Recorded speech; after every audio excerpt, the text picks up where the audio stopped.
Shkodra, djepi i futbollit shqiptar. Qysh në fillim të shekullit, në çdo vend të këtij qyteti nisi të luhej loja e Top Kambës, e cila fitoi aq popularitet sa Palok Nikaj më 1913 krijoi ekipin Independenca, të pasuar nga ekipet e tjera që formohen klubin Vllaznia.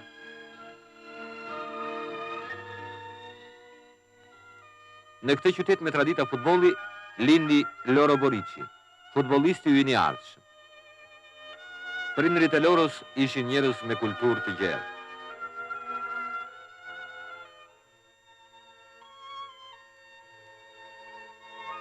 Në familjen e tyre, vëllezërit Boriçi ushtronin sporte të ndryshme.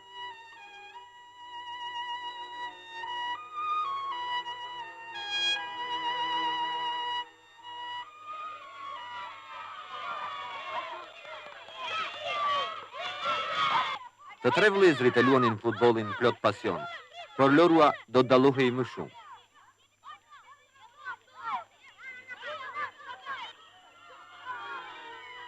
Pesëmbëdhjetë vjeçari Loro veshi fanellën e skuadrës Vllaznia, me këpucët e futbollistit ai nisi të vrapojë në fushat e blerta, po asnjëherë nuk u nda nga sportet e tjera.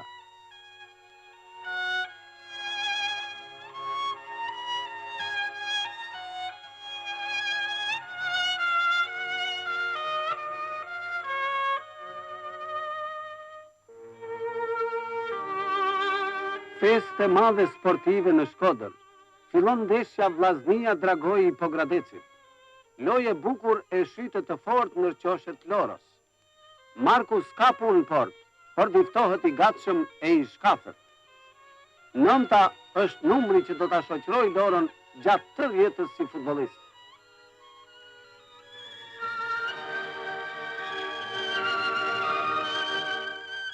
Loro i ri largohet nga vendlindja për të kryer studimet jashtë shtetit.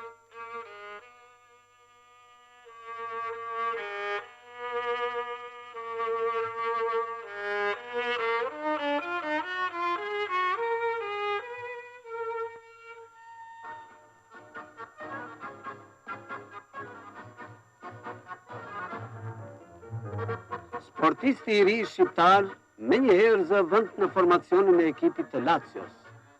Futbollisti 20 vjeçar e përdor të shkëlqyeshëm topin. Ishte i shpejt, preciz e i qartë në pamjen e lojës.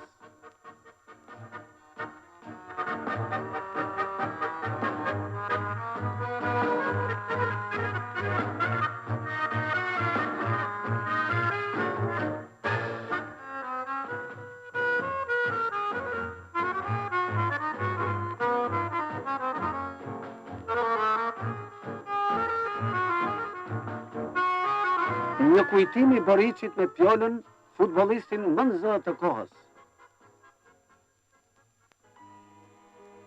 Pas kthimit në dhe, Loro e vazhdon udhën e futbollit, e vetëm pasqyrimit do të frymëzonte më shumë talenti sportiv i tij, ashtu si edhe futbolli ynë. Të flasësh për Vllaznin, skuadrën e vendlindjes së tij, që del 2 herë radhas i kampionë e Shqipërisë së lirë, nuk mund të mos përmendësh qendërsulmuesin Loro Boriçi. 23 tetor 1946, në kryeqytetin ton qelen lojrat ballkanike.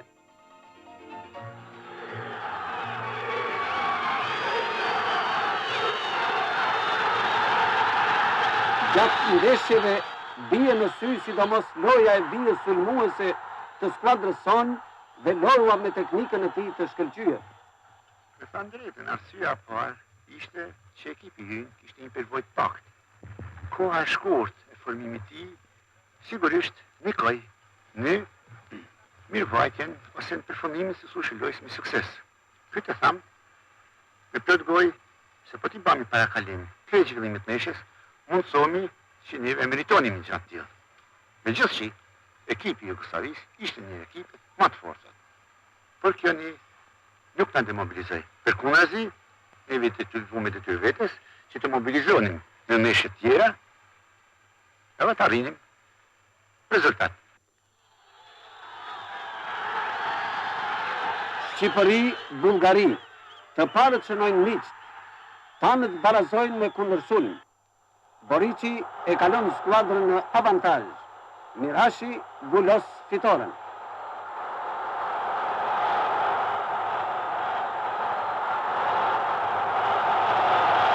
Takimi vendimtar me Rumanin. Mjaftonte vetëm një gol dhe kupa do t'ishte e jona. Një aksion i bukur nis nga e djathta. Goditje dënimi. Teliti gjuan bukur e sakt dhe gol. Lorua si kapiteni përfaqësues e Son dhe shokët e tij japin atë dheut një dhuratë të bukur, titullin e nderit kampion të Ballkanit. Pas Ballkaniadës, ekipi shqiptar me Loron nis udhën drejt stadiumeve të huaja përballë ekipeve të njohur. Vitet më të shumë të jetës e Loros lidhen me skuadrën e Partizanit. Këtë herë, Loroja me Partizanin vihet përballë skuadrës së vetëlindjes së tij.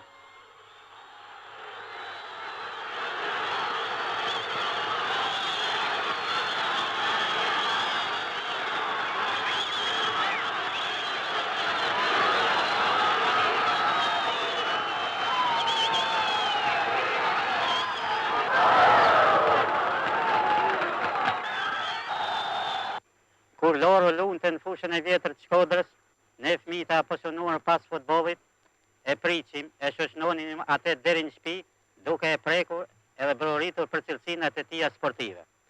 Tek porta, me shumë respekt Loro na drejtoi. Tashmë miru pashim fëmijë të dielën e ardhshme.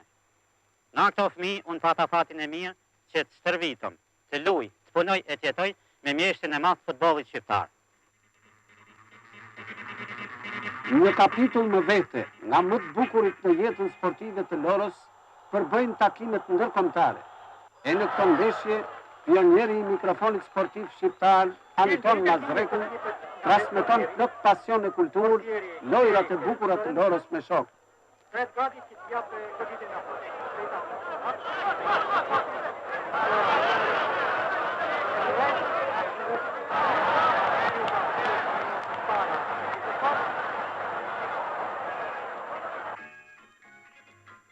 Ditën e ndeshjes me Bullgarinë, Loro takohet përzemërsisht me Gjert Dimitrovin, udhëheqësin e shquar të proletariatit ndërkombëtar. Borici, kapiteni i fushave të blerta, mbrojti me dinjitet ngjyrat sportive të dheut në më shumë se 100 ndeshje ndërkombëtare me ekipin e Partizanit e të përfaqësueses Son. Mbreti i golave do të cilësohej Loro nga një karikaturë huaj miqësore.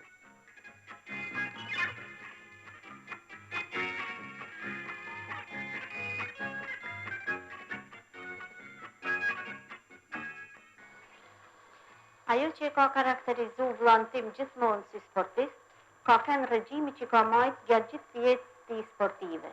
Në mënyrë të veçantë, kur kishte ndeshje, vite ma herët në shtëpi, përgatiste vetë kostumin sportiv, lustrote këpucë, në mënyrë që të delte sa më i pastër të i rregullt në fushë.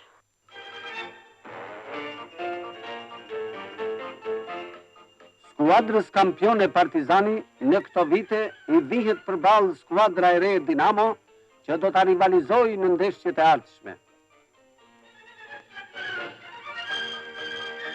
Ja, ishin minutat e fundit të lojës. Një top i arë nga via funore më gjenë mund këtu para portët. 1 metër, si shema. Kuda stopin në kokë, gjithë prishin gol, edhe unë vetë, kur topi ranë vi fatale, u knjipnen, ra me shtyr e doli jashtë. Një gjatë atil në vahumin edhe të kampionatit. Por për mu me gjithmonë një problem, i pas gjidhur. E për këtë arsye unë ktheva me një herë me ba prova, po gjitha provat vash në rezultat pozitiv. Topi i goditur për 20 vjet ndalet. Loro 30 vjeçar do të ulet në stolin e trajnerit. Ish protagonisti i saj ndeshjeve sportive, tashmë do të luante rolin e drejtuesit, disa kohë pranë ekipeve të rretheve Vlorë dhe Durrës, e më vonë në atë të Partizanit. Me përvojën e pasur dhe kulturën e tij, Loro ja ndihmonte në përgatitjen e futbollistëve të rinj të Partizanit dhe të përfaqësuesve Son.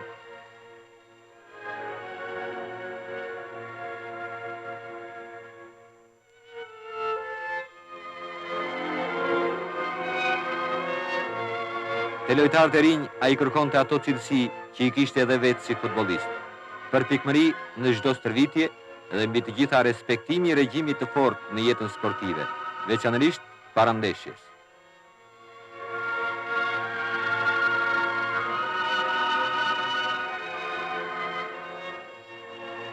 Të lorua spikaste aftësia si seleksioner që dallonte tek të rinj të dhënat premtuese dhe punonte plot pasion për t'i përgatitur si futbollist me cilësi të larta sportive. Futbollistët tanë me trajner Loron kthehen në dhe me medaljet e argjendta.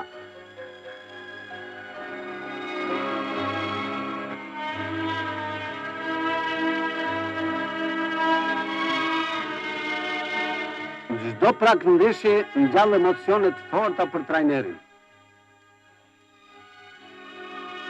1967, emocionet veçanta provon Loroja në prak të ndeshjes me një nga skuadrat më të forta të botës. Sa e sa pyetje para trajnerit. Cili është formacioni? A e kam harmonizuar mirë ekipin? Po lojtarët a janë zgjedhur dhe vendosur me vend?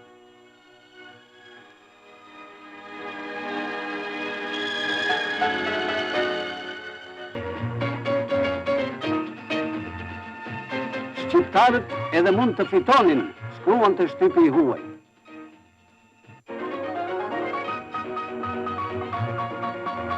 Unë dua t'i bëj një kompliment shumë të madh skuadrës shqiptare dhe trajnerit të saj, kolegu tim Loro Borici, u shpreh Shëni, trajneri gjerman.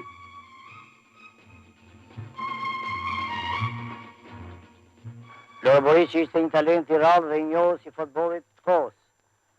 Ai ka dhënë një kontribut të shquar për futbollin shqiptar, duke aplikuar sisteme dhe variante moderne dhe me efikasitet.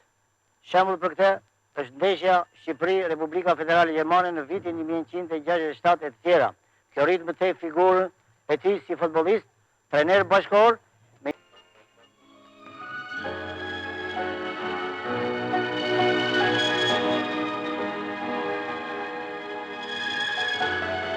Këto karafilat tharë nga motet, por të freskët nga kujtimi simbolik, ja kanë dhuruar bashkëdhetarët tanë që kanë admiruar skuadrën tonë e veçanërisht futbollistin Borici.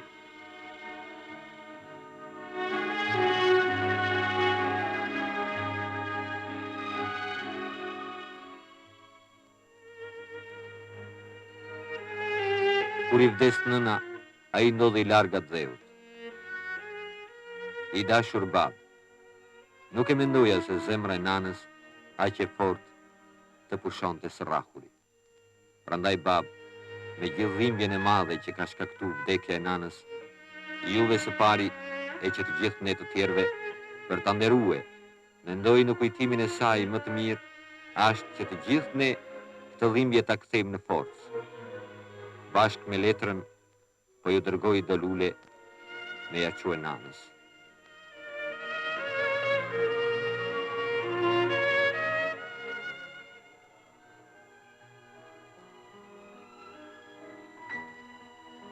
Jeta e futbollistit ka momente të bukura të fitores, por edhe çaste të hidhura pas humbjeve.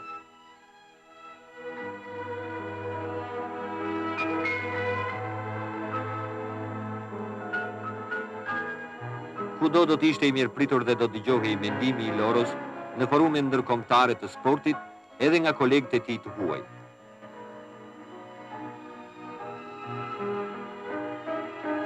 Sa herë kthehej nga turnet ndërkombëtare, Loro sillte me vete pajime sportive e literaturë të futbollit bashkëkohor.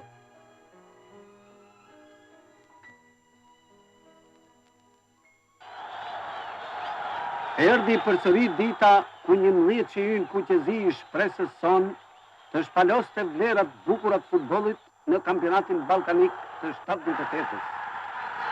Loroja, që në Ballkaniadën e 46-s krenohej me kurorën e fitores, tashmë gëzohet që i dorëzon kupën e Ballkaniadës kapitenit të ekipit tonë.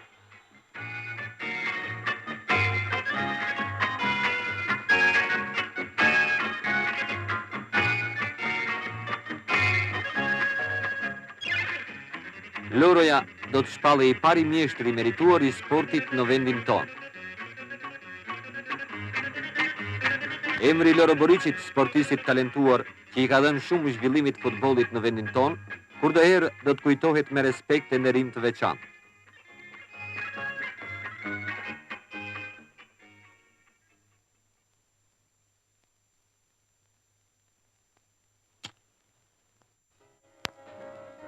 Për ndihmesën e madhe që i ka dhënë futbollit shqiptar dhe për të nderuar kujtimin e tij, sot shkolla e mjeshtrisë së futbollit mban emrin Loro Borici.